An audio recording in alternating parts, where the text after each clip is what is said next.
আল্লাহ রাব্বুল আলামিন ইচ্ছা করলে পৃথিবীতে মানুষকে মা বাবার মাধ্যম ছাড়া পৃথিবীতে পাঠানো সম্ভব ছিল। আল্লাহ রাব্বুল আলামিন ইচ্ছা করলে মা বাবা ছাড়াই পৃথিবীতে মানুষ পাঠাইতে পারতেন, কিন্তু আল্লাহ রাব্বুল আলামিন একজন মানুষ আর একজন মানুষের শ্রদ্ধাবোধ, স্নেহবোধ, ভালোবাসা, সম্প্রীতি, মমত্ববোধ সৃষ্টি করার জন্য একজনের সাথে আরেকজনের সম্পৃক্ততা সৃষ্টি করে দিয়েছেন। আল্লাহ রাব্বুল আলামিন বলেন, ওয়া'বুদুল্লাহ ওয়া লা তুশরিকু বিহি শাইআন ওয়া বিল ওয়ালিদাইনি ইহসানা। তোমরা আল্লাহ রাব্বুল আলামিনের ইবাদত করো, ওয়া লা তুশরিকু বিহি শাইআন, তার সাথে কোনো শরীক করবে না। আল্লাহর ইবাদত করার পরে তার সাথে শরীক করবে না।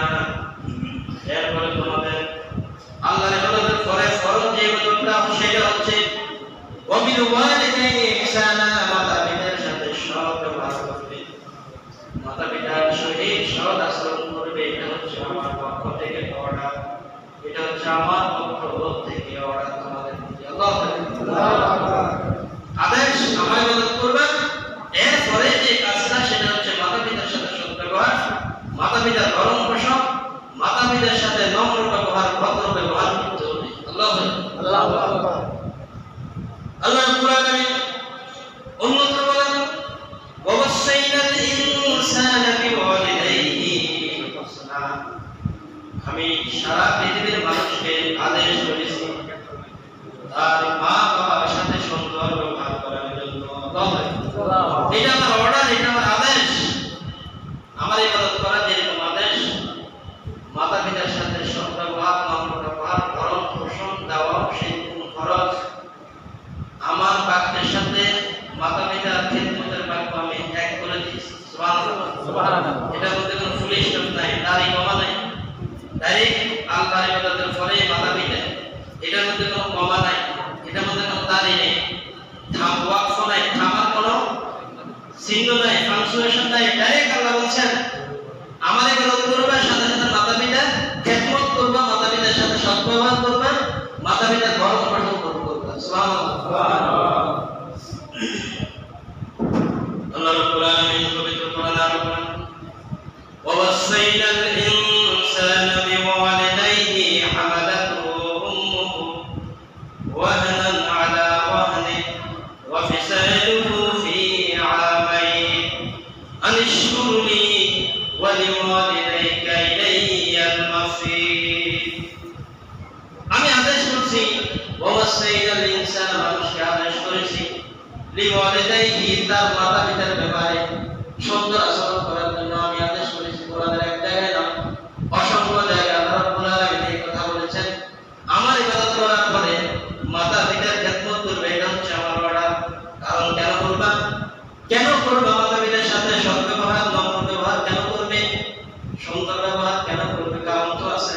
হামালাতুহু উম্মুহু ওয়াহনান আলা ওয়াহনিন, তোমাকে গর্ভধারণ করেছে আল্লাহ।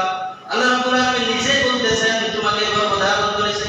হামালাতুহু উম্মুহু, তোমার মা তোমাকে গর্ভধারণ করেছে। ওয়াহনান আলা ওয়াহনিন, কষ্টের পর কষ্ট, কষ্টের পর কষ্ট সহ্য করেছে। ওয়া ফিসালুহু ফি আমাইন, 2 বছর তোমাকে দুধ পান করেছে। যখন দুধের জন্য কান্না করো, রাতের 12টা নয়, 1টা নয়, 2টা নয়, 3টা নয়, আধা ঘন্টা পর তুমি সিজদা দাও, 1 ঘন্টা পর তুমি সিজদা দাও, 2 ঘন্টা পর তুমি সিজদা দাও। যখন তুমি সিজদা দাও, তোমার বাবা ঘুমাচ্ছে, তোমার ভাই বোন ঘুমাচ্ছে, ঘরের মধ্যে সদস্যগুলো ঘুমাচ্ছে, কিন্তু মা আধা ঘন্টা পর পর জাগ্রত হয়ে তোমাকে দুধ দিচ্ছে। এই জন্যই তুমি তার খেদমত করতে হবে, এই জন্য তাকে স্মরণ রাখতে হবে, এই জন্য তুমি তার সাথে নম্র ব্যবহার করতে হবে, এই জন্য তুমি তাকে ভরণ পোষণ দিতে হবে। এটা হচ্ছে আমার অর্ডার। আমার ইবাদত করার পরে তুমি তার সাথে সুন্দর ব্যবহার করবে। সুবহানাল্লাহ। আনিশকুর লি ওয়া লিওয়ালিদাইকা ইলাইয়াল মাসীর, মনে রাখবে আমার কৃতজ্ঞতা জ্ঞাপন করো। কেন তুমি আমাকে ধন্যবাদ দিবে? আল্লাহ বলছেন কেন তুমি আমাকে ধন্যবাদ দিবে? কারণ আমি তোমাকে সৃষ্টি করছি, এই জন্য তুমি আমাকে ধন্যবাদ দিবে। দুনিয়ার জন্য নেয়ামত গ্রহণ করেছো, ভোগ করেছো, এত সুন্দর নিয়ামত তুমি দেখেছো, এই জন্য তুমি আমি আল্লাহ হিসাবে, আমি প্রভু হিসাবে, আমি রাজ্জাক হিসাবে, আমি রিজিকদাতা হিসাবে, পালন করতে হিসাবে আমাকে ধন্যবাদ দিবা। সাথে সাথে তোমার মা বাবাকে ধন্যবাদ দাও। সুবহানাল্লাহ। আমাকে ধন্যবাদ দেওয়ার সাথে সাথে, সম্ভাষণ দেওয়ার সাথে সাথে আমি আরেকটি ফরজ করে দিয়েছি, আমাকে সম্ভাষণ দেওয়ার সাথে সাথে তোমার মা বাবাকে দিতে হবে। আনিশকুরনি ওয়া লিওয়ালিদাই ইলাইয়াল মাসির। আমাকে ধন্যবাদ দেওয়ার সাথে সাথে তোমার মা বাবাকে ধন্যবাদ দাও। মনে রাখবে, দুইটা জিনিস যদি তুমি করতে না পারো দুনিয়াতে, ইলাইয়াল মাসির, আমার কাছে তোমাকে আসতে হবে। এই দুইটা জিনিসের হিসাব আমি কঠিনভাবে তোমার থেকে আদায় করব। আল্লাহু আকবার। আমি এক সেন্টেন্সে বলে দিয়েছি, ব্যাখ্যা নাই, এর মধ্যে ব্যাখ্যা নাই। কারণ কোন আয়াতের মধ্যে অস্পষ্টতা থাকে, তাফসীর কারো পেটে ব্যাখ্যা করে, গবেষকরা এটা ব্যাখ্যা করে বের করে দেয় এটা মর্ম কি, কিন্তু আল্লাহ এখানে ব্যাখ্যা রাখার নেই, স্পষ্ট বলে দিয়েছেন কেন তুমি ধন্যবাদ দিবা, কেন তুমি মা বাবার খেদমত করবা। কারণ হচ্ছে হামালাতুহু উম্মুহু ওয়াহনান আলা ওয়াহনিন, যুগ যুগ ধরে, বছর বছর ধরে, মাস মাস ধরে, দিন দিন ধরে, প্রতিটি মিনিটে তোমার কান্না শুনছে তোমার মা। সুবহানাল্লাহ। আজকে যখন সে বৃদ্ধ হয়ে গেছে, তখন তোমার ঘরে তার স্থান নাই, তোমার ঘরে তার জায়গা নাই, তোমার বাসস্থানে তার কোনো অবস্থান নাই। আল্লাহ রাব্বুল আলামিন পৃথিবীর মানুষকে সবচেয়ে কঠিন ভাবে আমার রাসূল সাল্লাল্লাহু আলাইহি ওয়াসাল্লাম বলেছেন, যদি তুমি জান্নাতে যেতে চাও, আল্লাহ রাসূলের কাছে এক ব্যক্তি এসে, ইয়া রাসূলুল্লাহ, ইয়া হাবিবাল্লাহ, আমি যুদ্ধের ময়দানে অংশগ্রহণ করতে চাই, আমাকে অনুমতি দিন, আমি জান্নাতে যেতে চাই। কেন তুমি যুদ্ধের ময়দানে অংশগ্রহণ করবা? বললো যে আমি জান্নাতে যেতে চাই, জাহান্নামে যেতে চাই না। তখন প্রশ্ন করলো, তোমার আব্বা আম্মা কি বেঁচে আছে? তখন বললো, হ্যাঁ বেঁচে আছে। তাহলে যুদ্ধের ময়দান দরকার নাই, ওই মা বাবার কাছে তোমার জান্নাত দিয়ে দাও। আল্লাহু আকবার। বাবার কাছে চলে যাও, সদ্ব্যবহার করো, ভরণ পোষণ করো, কষ্ট নিও না, তাদের চাহিদা পূরণ করো, সেখানে জান্নাত। সুবহানাল্লাহ। যুদ্ধের ময়দানে জান্নাত নয়, তার জন্য জান্নাত যার মা বাবা ঠিক করে সেই যুদ্ধের ময়দানে যাবে। সুবহানাল্লাহ। সুবহানাল্লাহ।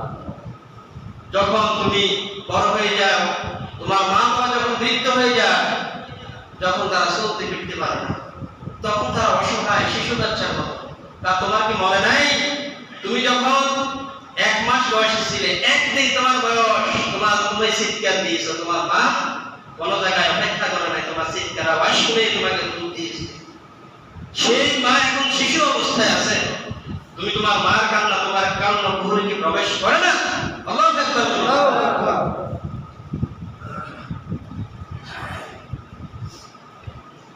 এজন্য আমার নবী মুহাম্মদুর রাসূলুল্লাহ সাল্লাল্লাহু আলাইহি সাল্লাম কবরে মা যখন অল্প বয়স, কয়েক মাস, তার মা ইন্তেকাল করলো। মা জন্য মাঝে মধ্যে মার স্মৃতি মনে পড়ে যায়। আমার রাসূল সাল্লাল্লাহু আলাইহি সাল্লাম মা কবর জিয়ারত করার জন্য রওনা দিলেন। সাহাবীরা বলল, ইয়া রাসূলুল্লাহ, আমরা আপনার সাথে যাব। আল্লাহ রাসূল হঠাৎ করে মার কথা মনে পড়ে গেল, দুই চোখের পানি ছেড়ে দিল। সাহাবীরা আল্লাহ রাসূলের সাথে তার মায়ের কবরে গেল, মার জন্য দোয়া করছে, রব্বিরহামহুমা কামা রাব্বায়ানি সগীরা, রব্বিরহামহুমা কামা রাব্বায়ানি সগীরা। কাঁদতেছেন মার কথা স্মরণ করে, মার স্মৃতি স্মরণ করে, ছোটকালের কথা স্মরণ করে, দুগ্ধপুষ্য সময়ের কথা স্মরণ করে, শিশুকালের কথা স্মরণ করে, গভীর রাতে কেউ আসে না, আমি চিৎকার দেই, আধা ঘন্টা পর পর প্রস্রাব করে দেই, 1 ঘন্টা পর পর প্রস্রাব করে দেই, আমার শুকনো একটা নেকড়া, শুকনো একটা কাঁথা আমার পিঠের নিচে আমার মা দিয়েছে, আর কেউ দেয় নাই। মার কথা মনে পড়ে গেল আমার রাসূলের। রাসূল গিয়ে কবরের পাশে গিয়ে মায়ের জন্য দোয়া করছেন আর দুই চোখের পানি ছেড়ে দিচ্ছেন। সাহাবীরাও কান্না শুরু করলো। কান্নার একটা দৃশ্য পাওয়াটা তারা রাসূল সৃষ্টি করে ফেললেন। কবরের সামনে কাঁদতেছেন। হাদিসে এসে আল্লাহ রাসূলও কাঁদেন, সাহাবীরাও কাঁদে, আল্লাহ রাসূলও কাঁদেন, সাহাবীরাও কাঁদে। সুবহানাল্লাহ। তখন আমার আল্লাহ রাব্বুল আলামিন ডাক দিয়ে বলেন, ইয়া রাসূলুল্লাহ, ইয়া হাবিবাল্লাহ, আপনার মার জন্য ক্ষমা চাওয়ার প্রয়োজন নাই, এটা আমার দায়িত্বে রয়েছে। আপনার মা আমি ক্ষমা করে দিব, এটা আমার দায়িত্বে, আপনি ক্ষমা চাওয়ার দরকার নাই। আপনি যার গর্ভে, যার গর্ভধারণ, যার গর্ভে আপনি দুনিয়াতে এসেছেন, তার জন্য আপনার ক্ষমা চাওয়ার দরকার নাই। আমি এমন ব্যক্তির উদরে আপনাকে রেখেছি, আপনি তার জন্য ক্ষমা চাইবেন না, আপনার জন্য আমি দোয়ার অনুমতি দিয়েছি। সুবহানাল্লাহ। আল্লাহ রাসূল হয়ে, বিশ্ব নবী হয়ে হঠাৎ করে মায়ের কথা মনে পড়ে যায় রাতের গভীরে। ওই রাতের গভীরে কখন মার কথা মনে হয়? রাতের 12টা-1টার সময় যখন তার স্ত্রী সন্তানের বারবার তার কথা পাল্টাই দিচ্ছে, তখন ওই বাবার মায়ের কথা স্মরণ হয়ে গেল, ওই সন্তানের মায়ের কথা স্মরণ হয়ে গেল। হায়রে, আমার বাচ্চার মতোই তো আমি ছিলাম, আমাকে তো এইভাবে ঘন ঘন কাঁথা পাল্টিয়ে দিত, আমার পিঠে শুকনা কাপড় দিত, আমি আরাম বোধ করতাম। আমার মাও তো ঘন্টায় ঘন্টায়, আধা ঘন্টা পর পর আমার পোশাক পরিবর্তন করে দিত। মায়ের কথা এবার যখন মনে পড়ে যায়, রাতের 12টায়, রাতের 1টায়, রাতের 3টায় মা কবরে গিয়ে বলে, রব্বির হামহুমা কামা রব্বায়ানি সগীরা, রব্বির হামহুমা কামা রব্বায়ানি সগীরা। মা যদি একটু অবহেলা করতো, আজকে তুমি অসুস্থ হিসেবে তুমি বেড়ে উঠতে, আজকে তোমার বিভিন্ন রোগে তুমি আক্রান্ত হতে। মা যদি ভিজা জায়গায় তোমাকে রেখে দিত, তুমি অসুস্থ হয়ে যেতে। এখন তুমি সুস্থ সুঠাম সুস্থ মানুষ, শুধু মায়ের কারণে। শুধু মায়ের কারণে তুমি সুস্থ। তোমার ঠান্ডা লেগে তুমি অসুস্থ হয়ে যেতে, অসুস্থ অবস্থায় তুমি বেড়ে উঠতে, 30-40 বছর তোমার দায়নি স্থায়ী অসুস্থ হয়ে যেতে। শুধু মার সেবার কারণে তুমি সুস্থ আছো, মার সেবার কারণে তুমি সুঠাম আছো, মার সেবার কারণে তুমি সুস্থ অবস্থায় দিনাতিবাদ করছো। আল্লাহু আকবার। এখন মা যে অসুস্থ, তোমার একবার কি মনে হয় না? মা যে অসুস্থ একবার কি মনে হয় না? একবার কি স্মরণ হয় না ছোটবেলার কথা? মা কিভাবে আলাদা খায়, মা কিভাবে, মাকে আমি কিভাবে গরম পোষণ দিচ্ছি না, মাকে কিভাবে আমি কষ্ট দিচ্ছি, মা কেন আমার থেকে দূরে, মা কেন আমার হৃদয় থেকে দূরে, মা কেন আমার চোখের সামনে থেকে দূরে। আল্লাহু আকবার। আমার রাসূল সাল্লাল্লাহু আলাইহি ওয়াসাল্লামের সাহাবী আব্দুল্লাহ ইবনে উমর রাদিয়াল্লাহু তাআলা আনহু বলেন, রাসূলুল ইয়ামানিয়ুন ইয়াতুফু বিল বাইতি, ইয়ামান থেকে এক ব্যক্তি আসলো। আব্দুল্লাহ ইবনে উমর বলেন, বাইতুল্লাহর সামনে আমি, কাবার সামনে আমি, ইয়ামান থেকে একজন ব্যক্তি এসে আমি দেখতে পেলাম ইয়াতুফু বিল বাইতি, সেই বাইতুল্লাহ তাওয়াফ করছে। হামালা উম্মাহু ওয়ারা যাহরিহি, তার পিঠের মধ্যে তার মাকে রাখা হয়েছে, তার পিঠের মধ্যে তার মা তারকে কাঁধে ধরে আছে, তাওয়াফ করছে মাকে নিয়ে। আব্দুল্লাহ ইবনে উমর লক্ষ্য করলেন তার পিঠের মধ্যে মা আসছে, বাইতুল্লাহ তাওয়াফ করছেন।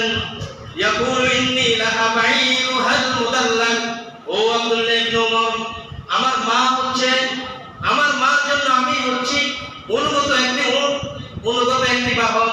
আমাকে যেভাবে চালাবে আমি সেইভাবে চলি, আমাকে যেভাবে যেদিকে যেতে চাই আমি তাকে নিয়ে সেইভাবে যাই। আমার মার জন্য হচ্ছে আমি একটু অনুগত বাহন, আমি আমার মার জন্য হচ্ছে একটা অনুগত উট, আমি আমার মার জন্য হচ্ছে অনুগত একটা বাহন। ও আব্দুল্লাহ ইবনে উমর, ইন উযিরাত রিকাবুহা লাম উযির, আমার মা যখন আমাকে পাতাল হিসেবে ব্যবহার করে, যত লাঠি আমাকে দেয় না কেন, যত আঘাতে আমাকে করুক না কেন, আমি নির্দ্বিধায় সেটা সহ্য করি। একটা কথা স্মরণ করে, যখন মাকে বুকে লেতে লাথি দিয়েছি, দুধ খাওয়ার সময় মাকে যখন বারবার পেটে লাথি দিয়েছি, বুকে লাথি দিয়েছি, মা তো আমার কষ্ট সহ্য করেছে। আজকে আমার পিঠ আমার মার জন্য তার পাতাল হিসাবে ব্যবহার করে দিয়েছি। মা যত কষ্ট দিক আমাকে, আমি মার কষ্টকে নির্দ্বিধায় আমি গ্রহণ করে নিয়েছি। এখন আব্দুল্লাহ ইবনে উমরকে কষ্ট করছে, ওই ইয়ামানি ব্যক্তি আব্দুল্লাহ ইবনে উমরকে কষ্ট করছেন। ও আব্দুল্লাহ ইবনে উমর, আতারানি সাসাইতুহা, আমি কি আমার মার প্রতিদান দিতে পেরেছি? এত কষ্ট করে আমি আমার মাকে নিয়ে পিঠের মধ্যে বহন করে আমি তাওয়াফ করছি, বাইতুল্লাহ তাওয়াফ করছি, মাকে হজ করাচ্ছি, এত কষ্ট করে আমি মাকে পিঠের মধ্যে রাখছি, আমার অনেক কষ্ট হচ্ছে। আতারানি সাসাইতুহা, আমি কি আমার মার প্রতিদান দিতে পেরেছি? আমি কি আমার মার প্রতিদান দিতে পেরেছি? আব্দুল্লাহ ইবনে উমরকে ওই ইয়ামানি ব্যক্তি প্রশ্ন করলেন। আব্দুল্লাহ ইবনে উমর বলতেছেন, ক্বালা লা, তুমি মার প্রতিদান দিতে পারো নাই, মার প্রতিদান দিতে পারো নাই, শুধু মার প্রতিদান তো দিতেই পারো নাই, ওয়ালা বি জাফরাতিন ওয়াহিদা, মার যে একটা দীর্ঘ শ্বাস, ওই শ্বাসের প্রতিদান তুমি এখনো দিতে পারো নাই।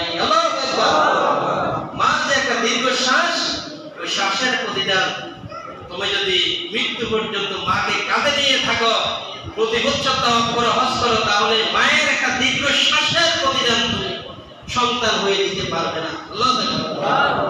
তুমি মনে করছো তোমার মাকে কাঁধে নিয়ে হজ করলেই, তাওয়াফ করলেই তোমার প্রতিদান পূরণ হয়ে যাবে। তোমার মার প্রতিদান শেষ না, মার প্রতিদান শেষ হবে না। সারা জীবন করলে একটা দীর্ঘ শ্বাসের সমান হবে না। আল্লাহু আকবার। আমার নবী মুহাম্মদুর রাসূলুল্লাহ সাল্লাল্লাহু আলাইহি সাল্লাম বলেছেন, জান্নাতে যেতে চাও, আল্লাহর ইবাদতের পরে মা বাবার খেদমত করো। আল্লাহর ইবাদতের পরে মা বাবার কাছে চলে যাও যদি বেঁচে থাকে, তোমার নিয়ামত। মরে যাওয়ার পর আফসোস করে লাভ নাই যদি বেঁচে থাকে। জান্নাত পাওয়ার জন্য মার কাছে চলে যাও। জান্নাত পাওয়ার জন্য অন্য কোথাও যাওয়ার প্রয়োজন নাই। মসজিদে এসে আমার ইবাদত করবে, সোজা মায়ের কাছে যাবে, কোনো বিশ্বাসের কথা বলা হয়নি। মা আল্লাহর ইবাদতের পরে ডাইরেক্ট মা, আল্লাহর ইবাদতের পরে ডাইরেক্ট বাবা। সরাসরি এখানে কোনো মাধ্যম নাই। মসজিদে আসবে, ইবাদত করবা, মাকে গিয়ে বলবা আপনার কোনো কিছু প্রয়োজন আছে কিনা। আল্লাহু আকবার। এটা দুইটা ইবাদত, আমি এই দুটাকে একসাথে রেখেছি। সুবহানাল্লাহ, একসাথে, বিচ্ছিন্নতা নাই। হাজার তাওয়াফ করো, হাজার ইবাদত করো, হাজার নামাজ পড়ো, হাজার হজ করো, চার পয়সার মূল্য হবে না মা যদি কষ্ট পায়, মা যদি তোমার থেকে ভরণ পোষণ না পায়। আল্লাহু আকবার। এজন্য আল্লাহ রাব্বুল আলামিন বলেন, ওয়া কাদা রাব্বুকা আল্লা তা'বুদু ইল্লা ইয়্যাহু ওয়া বিল ওয়ালিদাইনি ইহসানা। আল্লাহ রাব্বুল তোমার প্রভু তোমাকে ফরজ করে দিয়েছে, তুমি আল্লাহর ইবাদত করবে, সাথে সাথে মা খেদমত করবে, বাবার খেদমত করবে, তাদের সাথে নম্র ব্যবহার করবে। হায়রে, যাদের মা বাবা নাই তারা তো নম্র ব্যবহার করার স্থান নাই। আল্লাহু আকবার। এই ছেলেটা ছোট বয়স, সেই ভাই বোনদের মধ্যে সবচেয়ে ছোট, সেই বাবা মা তো অনেক আগে চলে যায়, সেই সন্তানটা ছোট থাকে, সেই সন্তান তো মা বাবা কোনো আদর মহব্বত পায় না, সেই ছোট সন্তানটা তো মা বাবার খেদমত করার সুযোগ পায় না। আল্লাহু আকবার। এজন্য আল্লাহ রাব্বুল আলামিন বলেন, সময় থাকতে মা বাবার খেদমত করো। ইম্মা ইয়াবলুগান্না ইনদাকাল কিবার আহাদুহুমা আও কিলাহুমা ফালা তাকুল লাহুমা উফফিন ওয়া লা তানহারহুমা ওয়া কুল লাহুমা কাওলান কারীমা। যখন তারা বৃদ্ধ হয়, তোমার ছোটবেলার কথা তুমি স্মরণ করিও। বৃদ্ধ হয় নাই, তারা শিশু হয়েছে। সুবহানাল্লাহ বলে, বৃদ্ধ হয়ে গেলে সেই আল্লাহ রাসূল বলছেন, একজন বৃদ্ধ ব্যক্তি আর শিশুর মধ্যে কোনো তফাৎ থাকে না। তাহলে তুমি যখন তোমার মা বাবা বৃদ্ধ হয়ে যায়, বয়োবৃদ্ধ হয়ে যায়, চলতে পারে না, হাঁটতে পারে না, যেখানে থাকে সেখানে প্রস্রাব পায়খানা করে, তুমি তোমার কথাটা কেন স্মরণ করো না? সেই শিশু হয়েছে, তুমি যখন ওই 2 বছর বয়সে, 1 বছর বয়সে, 1 মাস বয়সে তুমি যেমন ছিলে, তোমার মা বাবা তেমন হয়েছে। তাহলে তোমার মা বাবা তোমার সাথে কি করেছে আর এখন তুমি কি করো? আল্লাহু আকবার বলি। إما يبلغن عندك الكبر أحدهما أو كلاهما فلا تقل لهما أف ولا تنهرهما وقل لهما قولا كريما। কোন মাসলা আল্লাহ রাব্বুল আলামিন স্পষ্ট করে বলেন নাই, মা বাবার খেদমতের কথা যত স্পষ্ট বলেছেন। আর দেখেন, কোরআনে কয়েকটা জিনিস স্পষ্ট বলছে, হাদিসের প্রয়োজন হয় না এটা বোঝার জন্য। এক হচ্ছে জায়গা জমি, এটা নিয়ে দেখেন জন্মটা আমরা বাধা করে যান। কারণ বোনের জায়গাতে ভাই খাবে, ভাইয়ের জায়গা বোনে খাবে, একজনের হক আরেকজন দিবেন, এটা আপনারা ভালো করেই জানেন। এই কারণে এটা কোরআন স্পষ্ট করে, একবার স্পষ্ট করে দিয়েছে, তার মধ্যে কোনো ব্যাখ্যা রাখা নেই। সুবহানাল্লাহ। ভাই কতটুকু পাবে, বোন কতটুকু পাবে, তার সন্তান কতটুকু পাবে, স্ত্রী কতটুকু পাবে, স্বামী কতটুকু পাবে, সুন্দর করে বন্টন করে দিয়েছেন কোরআন। সুবহানাল্লাহ। এত সুন্দর বন্টন, এত সুন্দর বিশ্লেষণ কোন মাসলাতে আল্লাহ করেন নাই, বাকি রেখেছেন, অর্ধেক বাকি রেখেছেন রাসূলের জন্য। আল্লাহ রাসূল ব্যাখ্যা করে দিয়েছেন। সুবহানাল্লাহ। তো কয়েকটা মাসলাতে আল্লাহ রাব্বুল আলামিন স্পষ্ট বলেছেন, জায়গা জমির ক্ষেত্রে, সম্পদের ক্ষেত্রে, হকের ক্ষেত্রে এবং মা বাবার ক্ষেত্রে। সুবহানাল্লাহ। দেখেন যে তুমি কেন তোমার মা বাবাকে ভরণ পোষণ দিবে, কেন খেদমত করবে। আমালাতহু উম্মুহু ওয়াহনান আলা ওয়াহনি, কষ্টের পর কষ্ট, কষ্টের পর কষ্ট করে, তাদের চেহারা নষ্ট করে, বডি নষ্ট করে তোমার জন্য কষ্ট করেছে, রাত্রে জাগরিত হয়ে। সুবহানাল্লাহ। রাত্রে জাগরণ ছিল তোমার জন্য। যদি ঘুমাতো শরীরটা ভালো হতো, চেহারাটা ভালো হয়ে যেত। তোমার জন্য ঘুমাতে পারে নাই, তোমার জন্য সেহাত নষ্ট হয়েছে, তোমার জন্য সেই কমটা হয়েছে, আল্লাহু আকবার। সে ঠিক মতো খেতে পারে নাই, রাতের একটায় কম মানুষ উঠবে, রাতের দুইটায় যখন তুমি চিৎকার দাও কম মানুষ উঠবে, রাতের তিনটায় যখন তুমি চিৎকার দাও তখন কম মানুষ উঠবে, তোমার মা উঠবে। আল্লাহু আকবার। তাই সাইয়েদ ইবনে মাইয়াস হযরত আব্দুল্লাহ ইবনে ওমরকে বলেন, আমি মনে হয় কিছু কবিরা গুনাহ করে ফেলেছি। আব্দুল্লাহ ইবনে ওমরকে এসে বলেন, আমি হয়তো কিছু কবিরা গুনাহ করেছি। বলল, তুমি কি কি করেছো বলো তো দেখি। তখন যে গুনাহর কথাগুলো সে বলল। আব্দুল্লাহ ইবনে ওমর বললেন, এগুলা কবিরা গুনাহ নয়, কবিরা গুনাহ হচ্ছে কয়েকটা। আল্লাহ রাসূল সাল্লাল্লাহু আলাইহি ওয়াসাল্লাম বলে দিয়েছেন, আল্লাহর সাথে শরীক করা, বিনা অপরাধে মানুষকে হত্যা করা, যুদ্ধের ময়দান থেকে পলায়ন করা, সতী সাধবী নারীর ক্ষেত্রে জিনার মিথ্যা অপবাদ দেওয়া কবিরা গুনাহ, সুদ খাওয়া, ঘুষ খাওয়া কবিরা গুনাহ, এতিমের সম্পদ আত্মসাৎ করা কবিরা গুনাহ, মসজিদে ধর্মদ্রোহী কথা বলা, ধর্মদ্রোহী কাজ মসজিদের ভিতর করা, সেটা হচ্ছে কবিরা গুনাহ। আর ধর্ম নিয়ে উপহাস করা হচ্ছে কবিরা গুনাহ। আর মা বাবার সাথে অসৎ আচরণ করা হচ্ছে কবিরা গুনাহ। আল্লাহু আকবার। তাহলে ওই ব্যক্তিগুলো ধরে তো এগুলোর মধ্যে আমি করি না, আমার গুনাহগুলো হয়তো আল্লাহ ক্ষমা করে দেন। বলল যে আমাকে এমন কিছু আমলের কথা বলো যাতে আমি জান্নাতে যেতে পারি। সুবহানাল্লাহ বলেন। তখন আব্দুল্লাহ ইবনে ওমর বলল, তুমি কি জান্নাতে যেতে চাও?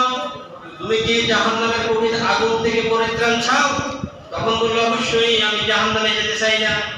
তখন বলল, যাও, তোমার মা বেঁচে আছে না বাবা বেঁচে আছে? বলল যে আমার মা বেঁচে আছে।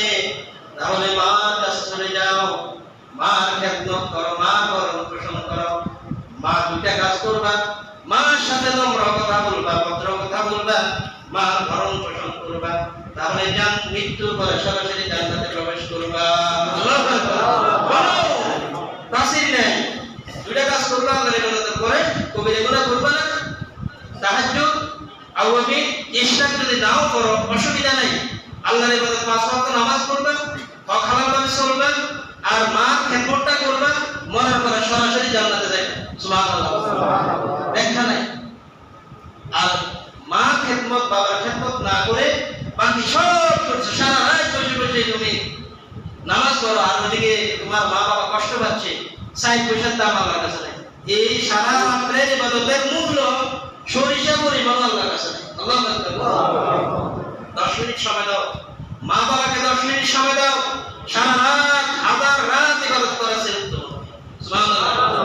আমরা মনেই করি শুধু সিজদা দিলেই মনে জান্নাতে যাওয়া যাবে, এত সহজ নয়। সিজদার কোনো মূল্য নাই। মা বাবা কষ্ট পাওয়ার পর সিজদা তোমার কপালে দাগ পালানোর কোনো মূল্য নাই। মা বাবার খেদমত যদি তোমার মধ্যে না থাকে, তোমার ইবাদত সব বন্ধ হয়ে যাবে, তোমার এই ইবাদত আল্লাহর কাছে গ্রহণযোগ্য হবে না। আল্লাহ তো বলছেন, আমি এক সেন্টেন্স আমি তোমাকে বলে দিয়েছি কোরআনে অসংখ্য জায়গায়, আমার ইবাদত করার পাশাপাশি মা বাবার খেদমত। আল্লাহু আকবার। আল্লাহ রাসূল সাল্লাল্লাহু আলাইহি ওয়াসাল্লাম বলেন, সালাসু দাওয়াতিন মুস্তাজাবাত, তিনটা দোয়া সরাসরি কবুল হয়ে যায়। কয়টা দোয়া? তিনটা দোয়া সরাসরি কবুল হয়ে যায়। প্রাচীন নেই কোন আসমান, সপ্ত আসমান ত্যাগ করে আরশ পর্যন্ত সেট করা হয় সেই তিনটা দোয়া। আল্লাহ রাসূলকে বলা, তিনটা দোয়া কি? কয় তিনটা দোয়ার মধ্যে কোনো মাধ্যম নাই, কোনো প্রাচীর নাই, আসমান কোন সেটার মাধ্যম হবে না, বাধা প্রাপ্ত হবে না, সরাসরি আরশ পর্যন্ত সেট করবে তিনটা দোয়া। দাওয়াতুল ওয়ালিদাইন, মা বাবার দোয়া। আল্লাহু আকবার বলো। দোয়া করলে সরাসরি যাবে, দোয়া করলে সরাসরি যাবে। তুমি যদি হয়তো উপলব্ধি করতে পারো নাই, তোমার মা বাবা তুমি যত কষ্ট দিচ্ছ, তোমাকে বদদোয়া দিচ্ছে না, কোন একদিন বদদোয়া করতে করতে কষ্ট পেতে পেতে যখন মন হৃদয় থেকে নিঃশ্বাস ফেলে দিবে, ওই নিঃশ্বাস সরাসরি আরশ পর্যন্ত পৌঁছে যাবে। আল্লাহু আকবার। আরশ পর্যন্ত পৌঁছে যাবে, এটা বাধা কেউ দিতে পারবে না। দাওয়াতুল ওয়ালিদাইন, মাতা পিতার দোয়া। দাওয়াতুল মুসাফির, মুসাফিরের দোয়া। ওয়া দাওয়াতুল মাজলুম, অত্যাচারিত ব্যক্তির দোয়া। যে ব্যক্তি মাজলুম, যার উপর অত্যাচার করা হয় তার দোয়া। আল্লাহু আকবার। তিন ব্যক্তির দোয়া, যদি কষ্ট পেয়ে সত্যিকারের অত্যাচারিত হয়ে হাত তোলে, সরাসরি বদদোয়া এসে যাবে। আর যদি তিন ব্যক্তি তোমার জন্য দোয়া করে, সরাসরি তোমার জন্য দোয়া এসে যাবে। সুবহানাল্লাহ। আল্লাহ রাসূল সাল্লাল্লাহু আলাইহি ওয়াসাল্লাম বলেন, মা বাবা মরে গেল তুমি এখন কি করবা? মা বাবা ইন্তেকাল করলো, সারা জীবন চাকরিতে ছিলেন, কর্মসংস্থানে ছিলে, মা খেদমত করতে পারো নাই, বাবার খেদমত করতে পারো নাই। আর এমন স্ত্রী বিবাহ করেছো, মা চেহারা সে দেখতে পারো না, মা চেহারা দেখলে তার মধ্যে আগুন জ্বলে ওঠে, তার বডির মধ্যে, তার শরীরের মধ্যে এমন ব্যক্তিকে বাড়িতে রেখে গেছো। তুমি চাকরির কর্মসংস্থানের কারণে মা খবর নিতে পারো নাই, খেদমত করতে পারো নাই। এখন কি করবা? এখন হচ্ছে তোমার দায়িত্ব হচ্ছে ইন্নাল্লাহ আযজা ওয়া জাল্লা লা ইয়ারফাউ দারাজাতা লিল আবদিস সালিহি ফিল জান্নাহ। যদি তোমার মা বাবার জন্য দোয়া করো, মরে যাওয়ার পরে আল্লাহ, আমি তো কর্মসংস্থানে ছিলাম, চাকরিতে ছিলাম, আমার স্ত্রী সঠিকভাবে তার খেদমত করে না, তার উপর অত্যাচার করেছে, প্রভু আমার মা কবর বাসিন্দা হয়ে গেল, আমার বাবা কবরে চলে গেল, আখিরাতে চলে গেল, আমি এখন কি করব? আমি খুঁজে পাচ্ছি না। আমি তার জন্য দোয়া করছি, রব্বির হামহুমা কামা রব্বায়ানি সগীরা, রব্বির হামহুমা কামা রব্বায়ানি সগীরা। আর তুমি যদি এতিমখানায়, তুমি যদি একটি মাদ্রাসায়, মসজিদে এই কথা বলে দান করো, আল্লাহ আমার মার খেদমত করতে পারি নাই, কবরে যাতে আমার মা শান্তিতে থাকে, কবরে যাতে আমার বাবা শান্তিতে থাকে, আমার প্রতি খেদমত করেছে, আমাকে অনেক কষ্ট করে লালন পালন করেছে, স্ত্রীর কারণে মার সাথে ভালো সম্পর্ক রাখতে পারি নাই, স্ত্রীর কারণে মা বাবার সাথে সম্পর্ক রাখতে পারি নাই, প্রভু আমাকে ক্ষমা করে দাও। এই দানটা আমার মার জন্য আমি দান করেছি, এই টাকাটা আমি আমার বাবার জন্য দান করেছি, এই কথা বলে তুমি দান করো। আল্লাহ রাব্বুল আলামিন বললেন, কবরবাসী যখন মা বাবা এই দানটা সওয়াব পাবে, তখন বলবে, ইয়া রাব্বাল আলামিন আন্না লি হাযিহি, এটা কোথা থেকে এসেছে? দুনিয়াতে তো আমি দান করি নাই। তখন বলবে, তোমার ওই সন্তান কেঁদে কেঁদে আমার কাছে বলছিল খেদমত করতে পারে নাই, এই জন্য তোমার জন্য দান করেছে, এটা হচ্ছে তোমার দান। যখন তাকে মর্তবা বাড়িয়ে দেওয়া হবে, জান্নাতের মর্যাদা আরো বাড়িয়ে দেওয়া হবে, তখন বলবে, তোমার ওই সন্তানের দোয়া, ওই সন্তানের দানের কারণে তোমার মর্তবা বাড়িয়ে দেওয়া হয়েছে। সুবহানাল্লাহ। তাহলে যাদের মা বাবা মরে গেল, অনেক সময় বয়োবৃদ্ধ হওয়ার আগে মা বাবার খেদমতের সময় কখন হয়? সারা বছর তো হয়। অনেক মা বাবা বৃদ্ধ বয়স্ক হয়, বয়োবৃদ্ধ হওয়ার বয়স পায় না, সুস্থ অবস্থায়, সমর্থবান অবস্থায় কিন্তু চলে যায়। আর অনেক মানুষ, অনেক মা বাবা দেখা যায় বয়োবৃদ্ধ হয়, কষ্ট পায়, রোগাক্রান্ত হয়। এখানে ছেলে সন্তানের এটা হচ্ছে নিয়ামত। সুবহানাল্লাহ। খেদমত করা একটা বড় সুযোগ, বড় একটা নিয়ামত। তোমার যদি ভাই বোন বেশি হয়, বন্টন করে দাও, ভাগ করে দাও, যে আমি এক সপ্তাহ আমার মায়ের খেদমত করবো, বাবার খেদমত করবো, তুমি এক সপ্তাহ করবা। এভাবে করলে তোমরা ভাই বোন যদি ভাগ করে নাও, বয়োবৃদ্ধ যখন হয়ে যায়, তখন মা যখন কষ্ট পায় না, সবাই জন্য দুইটা হাত করে দেওয়া হয়, আল্লাহু আকবার। তখন তো কেউ কষ্ট পাবে না, সবাই স্বাচ্ছন্দ্যভাবে থেকে মা বাবার খেদমত করতে পারবে, ভাই বোন যদি বেশি হয়। আল্লাহ রাব্বুল আলামিন সেই মা বাবার এই সময়ের দোয়াটা আল্লাহ রাব্বুল আলামিন সরাসরি কবুল করেন। এই অবস্থায় কোন ছেলে সন্তান তাকে খেদমত করেছে, তার ভরণ পোষণ দিয়েছে। সুবহানাল্লাহ। এজন্য আমার রাসূল করিম সাল্লাল্লাহু আলাইহি ওয়াসাল্লামের কাছে এক ব্যক্তি আসলো, এসে বলল, ইয়া রাসূলুল্লাহ, ইয়া হাবিবাল্লাহ, ইন্নী উম্মি উফতরিদাত, আমার মা মারা গিয়েছে, ওয়া আযুন্নুহা, আমি ধারণা করি লাউ তাকাল্লামাত তাসাদ্দাকাত, যদি সে বেঁচে থাকতো, বেঁচে থাকা অবস্থায় কথা বলতে পারতো, তাহলে সে বলে যেত, তুমি অমুক জায়গা দান করে দিও, অমুক জায়গা তুমি দান করে দিও, 10 টাকা দান করিও, 1000 টাকা দান করে দিও, একটা ছাগল দান করিও, অমুক জায়গা। যদি সে মৃত্যু অবস্থায়, মুমূর্ষ অবস্থায় কথা বলার সুযোগ পেত, তাহলে হয়তো সেই কথাটাই বলতো। সুবহানাল্লাহ। আমার মনে হয় সেই কথাটাই বলতো, সে ঠোঁট নাড়াইছে, আমি বুঝতে পেরেছি, আমি সন্তান হিসেবে বুঝতে পেরেছি, আমার মা, আমার বাবা ঠোঁট দিয়ে কি বলতে চাইছে, কথা বলতে পারো না, আমি বুঝতে পেরেছি। সুবহানাল্লাহ। আমি এখন কি করব? ইয়া রাসূলুল্লাহ, ফাহাল্লাহা আজরুন ইন তাসাদ্দাকতু আনহা? ক্বালা নাআম। ইয়া রাসূলুল্লাহ, ইয়া হাবিবাল্লাহ, সেই মৃত মায়ের জন্য, সেই মৃত বাবার জন্য যদি 10 টাকা মসজিদে দান করি, সেই মৃত মায়ের জন্য যদি কোন একটা গরিব মানুষকে একটা বকরি কিনে দেয়, একটা গরু কিনে দেয়, একটা দান করে দেই, তাহলে আমার মৃত মা আমার মৃত বাবাকে তার প্রতিদান পাবে, তার সওয়াব কি পাবে? আল্লাহ রাসূল বললেন অবশ্যই পাবে। তোমার মা তোমার বাবা কবরের মধ্যে আল-মুতাকাইয়িস হাবুডুবু খাওয়া অবস্থায় রয়েছে, একবার দুধ দিচ্ছে আবার দুধ থেকে উঠছে, এমন কষ্ট অবস্থায় রয়েছে। এই দানটা যখন তুমি করবে তখন তোমার মা বাবা নিস্তার পেয়ে যাবে। সুবহানাল্লাহ।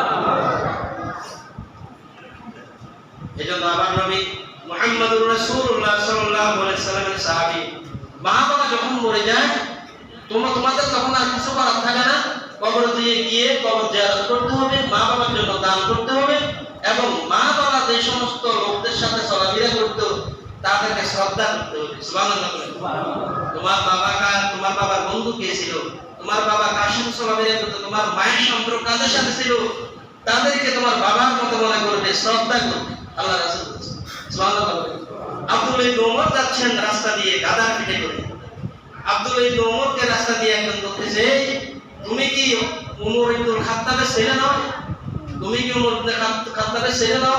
তখন বললে, হ্যাঁ আমার আব্বার নাম উমর ইবনে খাত্তাব। তখন বলল যে তোমার আব্বার সাথে আমার আব্বার একটা ভালো সম্পর্ক ছিল। সুবহানাল্লাহ। তখন আব্দুল্লাহ ইবনে ওমর যেমন বাবা তেমন তার ছেলে যে গাধায় করে সে সফর করছে, সে গাধাটা তাকে দান করে দিল। সুবহানাল্লাহ। মাথায় পাগড়িটা ছিল, পাগড়িটা কি করে দিল? দান করে দিল। বন্ধু ছেলে, আমার বাবার বন্ধুর ছেলে, শুধু তার বাবার বন্ধু হওয়ার কারণে তাকে শ্রদ্ধা করেছে। তখন আল্লাহ রাসূল সাল্লাল্লাহু আলাইহি ওয়াসাল্লাম বলেন যে ওই ব্যক্তি সর্বোত্তম যে ব্যক্তি তার মা বাবা মারা যাওয়ার পরে তার মা বাবার সাথে যে বন্ধু বান্ধব গুলো ছিল তাদের সাথে অনুরূপ ব্যবহার করবে, আচরণ করবে, খেদমত দেখাবে, তাহলে একটা অংশ প্রতিদান তার মায়ের কবরে চলে যাবে, তার বাবার কবরে চলে যাবে। সুবহানাল্লাহ। এই কারণে মা বাবা আল্লাহ রাসূল সাল্লাল্লাহু আলাইহি ওয়াসাল্লাম বলছেন, আল্লাহ রাসূলের সাহাবী বলছেন, মা বাবার নাম ধরে ডাকবে না, সাবধান। লা তুসাম্মি বিইসমি, মা বাবার নাম ধরে কখনো ডাকবে না, সাবধান। মা বাবার নাম ধরে ডাকা যাবে না। আল্লাহু আকবার। ওয়ালা তামশি আমামাহু, তার সে হাঁটতেছে তুমি সব হাঁটতেছে, তার সামনে সামনে তুমি হাঁটতে পারবে না। সুবহানাল্লাহ। শ্রদ্ধা, পিছনে থাকতে হবে। তোমার আব্বা বৃদ্ধ বয়স্ক লোক খুব আস্তে আস্তে হাঁটে, তুমি টেনে হেসে নিয়ে যাচ্ছ, এতক্ষণ লাগে না, তুমি তো সেই বয়সে যাও, এরপরে বুঝবে। আল্লাহ রাসূল বলছে বৃদ্ধ বয়সে টুকটুক করে হাঁটছে, আস্তে আস্তে যাচ্ছে, তুমি পেছনে থাকবে। সুবহানাল্লাহ। তুমি যত সুগন্ধের অধিকারী হও না। ওয়ালা তাজলিস কাবলাহু, যখন কোন মজলিসে বসবে তোমার আব্বা বসেছে সেখানে তুমি বসবে না, বসলেও পিছনে বসবে, বাবার পিছনে বসবে, সামনে বসবে না। সুবহানাল্লাহ বলে। সুবহানাল্লাহ। এগুলো হচ্ছে শ্রদ্ধাবোধ ইসলাম শিক্ষা দিয়েছে। সুবহানাল্লাহ। আর কেউ যদি বিবাহ করে শ্বশুর হয়ে যায় বাবা, বাবা হয়ে যায় সব বাবা। নাউজুবিল্লাহ। শ্বশুর হয়ে যায় শ্বশুর, শাশুড়ি হয়ে যাওয়ার পর মা বাবার মতো মা বাবার গুরুত্ব থাকে। এত বড় খারাপ সন্তান আপনার। নাউজুবিল্লাহ। আল্লাহ রাসূল তাকে লক্ষ্য করে বলছেন, মান ইত্তাহিলা গায়রা আবিহি, যে ব্যক্তি অন্য বাপকে নিজের বাপ মনে করবে, ওয়া হুয়া ইয়ালামু আন্নাহু লা ওয়া হুয়া গায়রু আবিহি, সে নিশ্চিত জানে যে আমার বাবা নয়, এটা আমার জন্মদাতা বাবা না, কিন্তু বাবার মতো শ্রদ্ধা, বাবার মতো বরণ করে সব কিছু দেওয়া হয় শ্বশুরকে।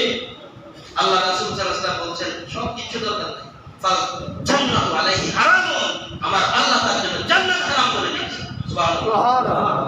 করতে থাকো, শ্বশুরকে আব্বা বানায়, করতে থাকো।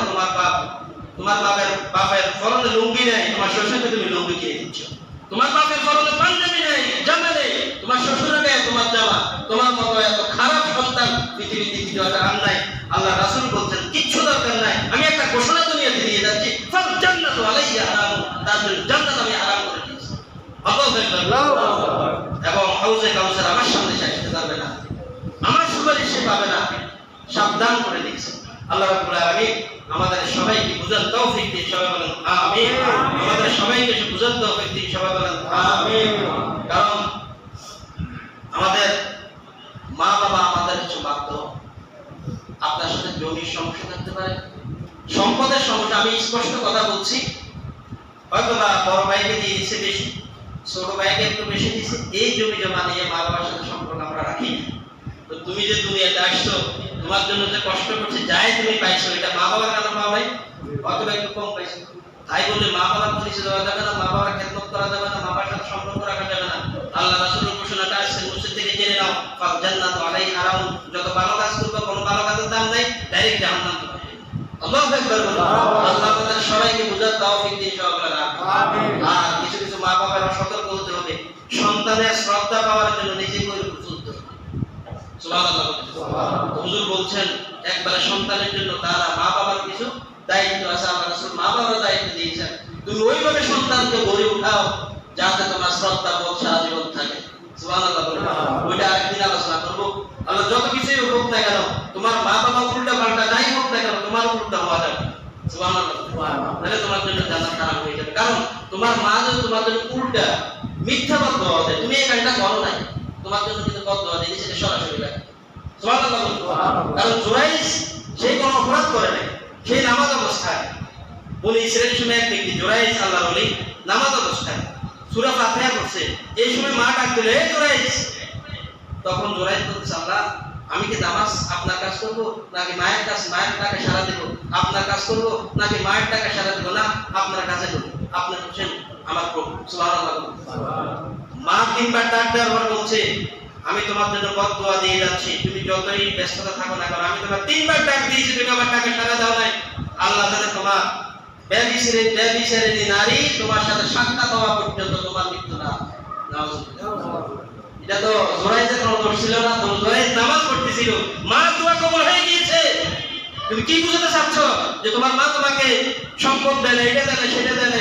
একটা এই যে দোয়াটা, এই দোয়াটা তো জুরাইজের কোনো দোষ ছিল না। জুরাইজ দোয়াটা আল্লাহ কবুল করে নিয়েছেন, যে মার কথাটাকে অগ্রাহ্য করেন নাই, মার কথাটাকে অ্যাকসেপ্ট করেছেন আল্লাহ, যে মার কথাটাকে অগ্রাহ্য করে মাকে অপমানিত করেন নাই। জুরাইজকে তার জীবন দশায় একটা ব্যভিচারীর নামে দিয়ে অপমানিত করা হয়েছে, আবার কিন্তু সেটা সংশোধন হয়েছে, সমাধান হয়েছে, কিন্তু মার বদদোয়া কার্যকর হওয়ার পর এটা সমাধান হয়েছে। সুবহানাল্লাহ। সাবধান, কোনো পথ নাই, কোনো কারণ নাই, কোনো কিছু স্থাপন করার সুযোগ নেই। মা বাবার ক্ষেত্রে স্পষ্ট থাকতে হবে, স্পষ্ট। বেশি বেশি কম বেশি মা বাবার জবাব মা বাবা দিবে। আমি মা বাবার সাথে বেয়াদবি করে জান্নাত হারানোর কোনো প্রয়োজন নেই। আল্লাহু আকবার। আল্লাহ আমাদের সবাইকে বুঝার তৌফিক দিন। আমিন।